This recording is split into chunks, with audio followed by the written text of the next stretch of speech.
бұл қазақша кино шолу арнасы. Арнаға қош келдіңіз, пікір білдіріңіз және белсенді болыңыз, достарыңызға таратыңыз. Бүгінгі фильмнің атауы «Тайные солдаты Бенгази» деп аталады. 2016 жылы жарық көрген америкалық әскери боевик.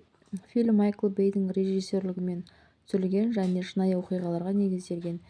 Фильмнің сюжеті 2016 жылғы Ливияның Бенгази қаласында болған оқиғаға негізделген. 11 қыркүйек күні ақш елшілігіне содырлар шабуыл жасап, елшілік қызметкерлері мен дипломатты қорғауға мүмкіндік американдық қауіпсіздік күштері жұмылдырылады. Фильмде арнайы жасақтан 6 сарбаздың батылдығы, ерлігі және елшіліктегі азаматтарды құтқару үшін жасалған күрестері баяндалады.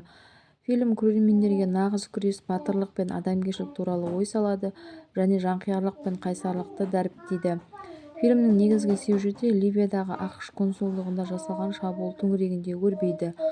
Шабуыл кезінде консулда Крес Стивени бірнеше қызметкер қаза табады. Көп ұзамай оқиға орнына жақын орналасқан ЦРУ-дің базасындағы жеке әскери мердігерлерден құралған 6 тәжірибелі сарбаз тобы көмекке келеді. Бұл сарбаздар арнайы дайындықтан өткен кәсіби жауынгерлер. Олар өз өмірлерін қатерге тігіп, базадағы әріптестерін және аман қалған дипломаттарды құтқаруға ұмтылады. Фильм көрермендері эмоцияға бөлумен қатар, олардың өмір мен өлім туралы түсініктерін қайта қарауға мәжбүрлейді. Егер сіз бұл фильмді көрмесеңіз, көруге кеңес беремін. Келесі кездескенше сау болыңыздар.